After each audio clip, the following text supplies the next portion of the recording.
Beauté na yo. Beauté, beauté.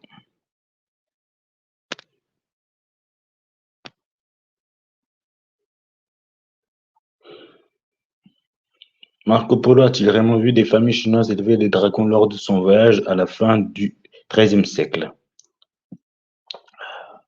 Tout le monde connaît Marco Polo comme l'un des premiers et des plus célèbres Européens à avoir voyagé en Asie au Moyen Âge. Cependant, moins de gens savent qu'après avoir vécu en Chine pendant 17 ans, vers 1271 après Jésus-Christ fictif, bien sûr, il revient avec des rapports de familles élevant des dragons, il attelant à des chats pour des défilés, les entraînant et ayant une union spirituelle avec eux. Ça, c'est bon, ça. Ouais, ça commence bien, là. En 1271, après, bah, Marco Polo, vous voyez, bah, celui-là qui est à l'affiche, là, on voit bien, qui tient le livre, là, c'est lui, Marco Polo. Enfin, c'est une peinture qui le montre physiquement, quoi. En 1271, après JC, Marco Polo entreprend son célèbre voyage en Asie, en Perse, en Chine et en Indonésie. Une terre entourée de mystères, de fascination pour le monde occidental de l'époque. Marco Polo a enregistré son voyage de 1271 à 1291.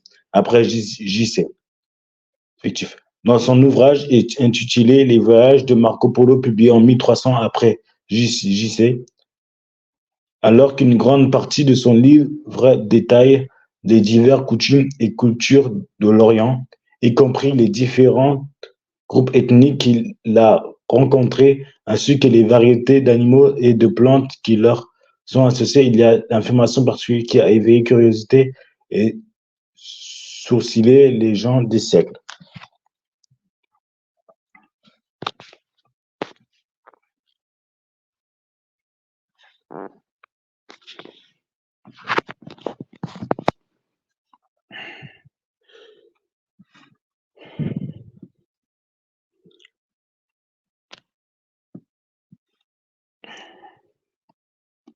Au chapitre 89, Polo décrit un dragon trouvé dans une province nommée Karajan, qui est relayé de manière concrète sans aucune mythologie embellie. Il continue également en expliquant le comportement de la créature et comment les habitants de la région l'ont tué.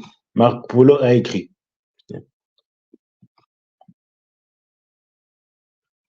À l'avant, près de la tête, ils ont deux pâles pattes courtes, munies de trois griffes comme celles d'un tigre, avec les yeux plus grands qu'un pain de sang, pain de Cato-Denari est très brillant. Les mâchoires sont assez larges pour avaler un homme. Les dents sont grands et pointues et tout leur aspect est si redoutable que ni l'homme ni aucune espèce d'animal ne peuvent s'en rapprocher sans terreur. Juste en parenthèse là. Euh, Tiens, c'est curieux que Marco Polo nous parle de ça. Parce que bizarrement, tiens, dans les soi-disant livres d'histoire là qu'on a appris, on n'est pas connaissance de ça. Hein. D'autres se rencontrent, continuons, d'autres se rencontrent de plus petite taille, mesurant 8, 6 ou 5 pas de long. Et la méthode suivante est utilisée pour les prendre le jour à cause de la grande chaleur. Ils se cachent dans les cavernes, d'où la nuit ils sortent pour chercher leur nourriture. Toute autre bête qu'ils rencontrent et dont ils peuvent s'emparer, qu'il s'agisse d'un tigre, d'un loup ou de tout autre animal, ils dévorent.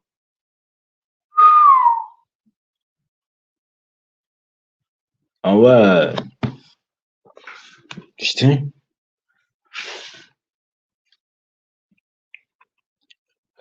Donc, attends, maintenant que je pense. Donc, comme l'histoire des dinosaures que nous parle là, en réalité, c'était même pas des dinosaures, parce que dinosaures, c'est un code. Mais en réalité, c'était des dragons.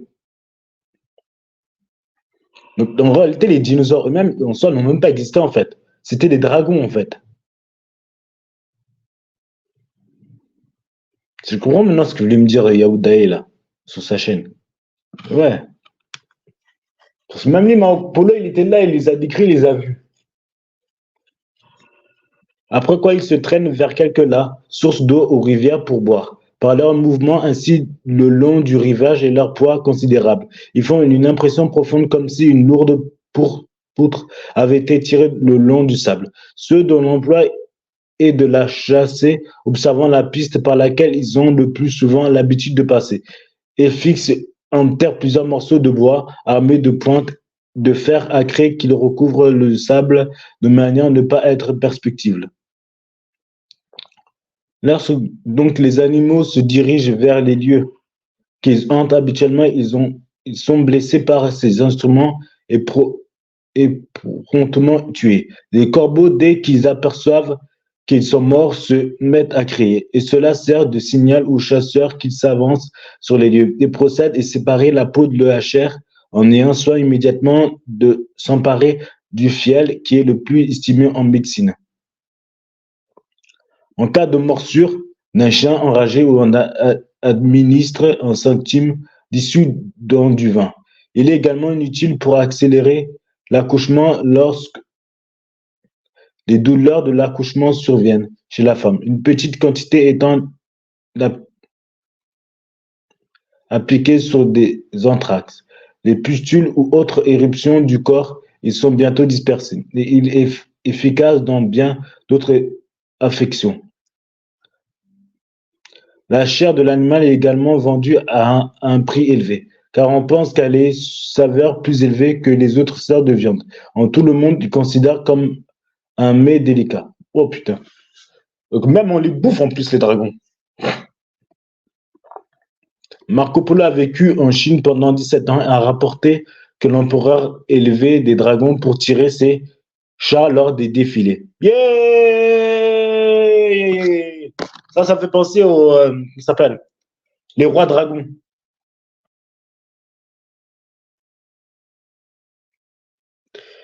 Les rois dragons, ceux qui sont à l'origine de la Grande Tartarie.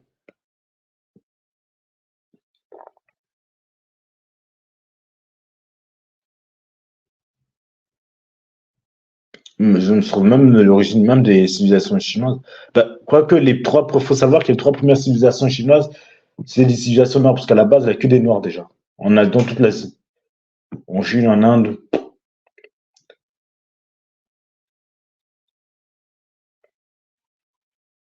Je sais peut-être déjà à cette époque-là, même déjà les trois premières dynasties chinoises, les Qing, je crois qu'il y avait les Xia, les Song, et les autres, je sais plus.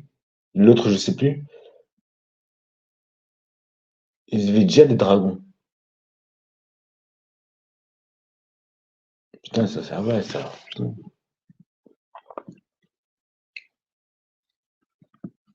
Dès 1111 avant JC, l'empereur avait nommé le poste de Royal Dragon Feeder. Des livres parlent même de familles chinoises élevant des dragons pour utiliser leur sang comme médicament et accordant une grande valeur à leurs œufs. En fin de compte, la question demeure. Marco Polo a-t-il réellement rencontré ces créatures mythiques lors de son séjour en Chine ou était ce simple le produit de son imagination débordante? Il est intéressant de noter que les 12 signes du zodiaque chinois sont des animaux dont 11 sont des créatures quotidiennes. Rat, cheval, chien, bœuf, lapin, tigre, serpent, bélier, singe, coq et cochon. Cependant, le 12e signe est un dragon. Pourquoi les Chinois incluraient-ils le dragon mythologique parmi ces animaux communément connus? Après avoir lu l'histoire de Marco Polo, lisez l'article Alexandre le Grand a-t-il rencontré un dragon en Inde? Yeah! Oh là là là là là là. Ah ben, vous savez quoi, on va la lire aussi. Hein. On va la lire aussi. Ah ouais, ouais, ouais. Ah ouais. Les gars, quand je vous dis qu'on vous cache les choses, hein, euh, les dinosaures là, c'est pas des dinosaures, c'est ça le code, ce sont des dragons, mon ami. Les dragons là, c'est les mêmes là. C'est. Comment ça s'appelle? C'est tous liés avec, comme on dit, le serpent ancien là. Ou le dragon ancien. C'est pareil, soit serpent, ou dragon, sauf que le serpent, il a. C'est en fait, le serpent, c'est un dragon qui n'a plus ses ailes ni ses pattes. de ses membres, en fait. Voilà, c'est tout, en fait. Alexandre le Grand a-t-il rencontré un dragon en Inde? Oh là là.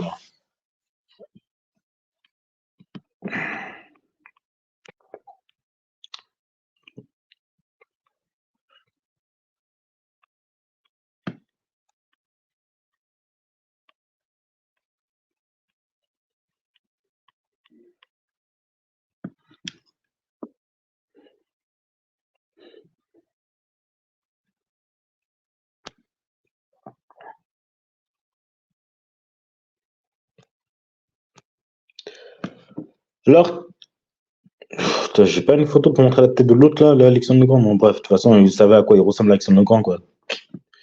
Alors qu'ils envahissaient l'Inde en 330 avant JC, Alexandre le Grand et son armée furent témoins d'un grand dragon sifflant vivant dans une grotte.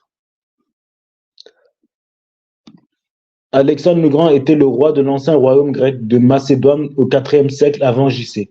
On se souvient surtout de lui pour sa campagne militaire colossale qui a duré la majeure partie de son règne et a conduit à la création de l'un des plus grands empires du monde antique. Invaincu au combat, la domination alexandrine s'étend finalement de la Grèce au nord, de l'ouest de l'Inde jusqu'au nord de l'Afrique.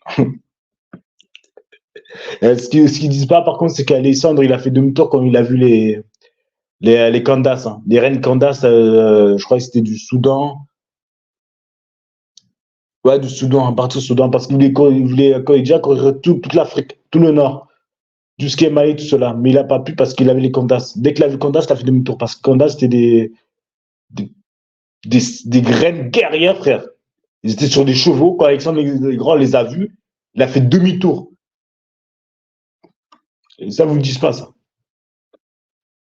C'est pour ça qu'il a juste conquis quoi? L'Afrique du Nord, c'est quoi? S'il avait conquis ce qu'on appelle aujourd'hui la Tunisie, l'Algérie, l'Égypte, le reste, il n'a pas pu conquérir, hein.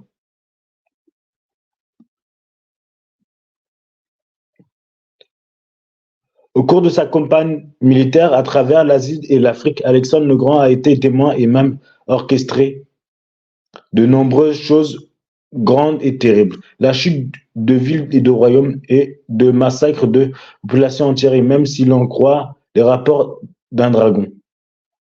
En 330 avant JC, après qu'Alexandre le Grand ait eu envahi l'Inde, il rapporta qu'il avait vu un grand dragon sifflant vivant dans une grotte que les gens adoraient comme des dieux.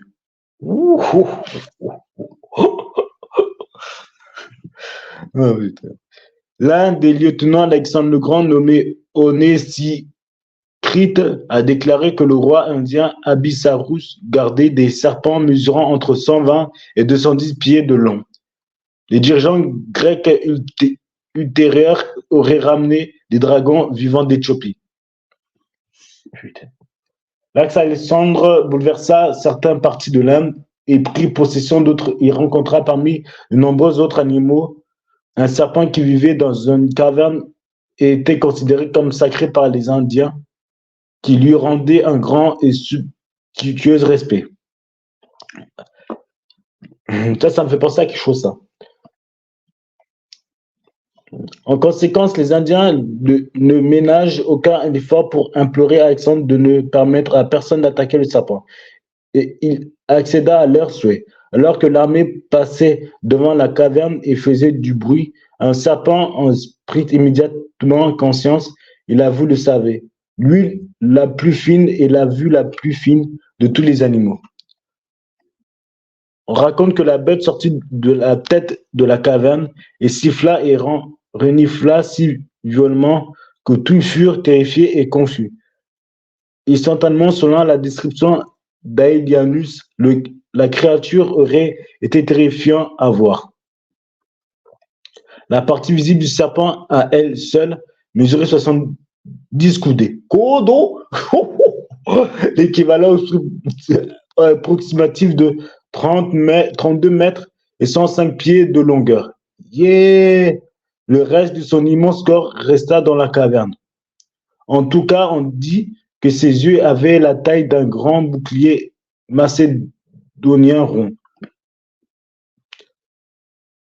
Aelianus sur la nature des animaux, livre. Le serpent Livre combien? Livre 5, chapitre 19-23. Bref. Le serpent venimeux le plus long du monde, le king cobra, est l'un de ces animaux qui parcourent les forêts de l'Inde. Les serpents adultes peuvent mesurer entre 3 et 5 mètres de long. Nous, on les bouffe, les serpents au Congo. Voilà, bien là, je dis j'arrête. Hein. Nous, tout ce qui est reptiles, sauriens, on les bouffe. Nous, là.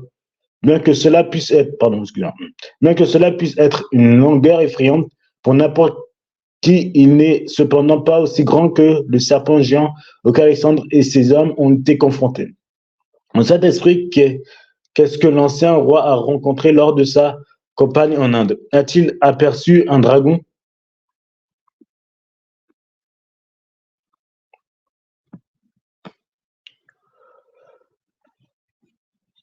Oh putain,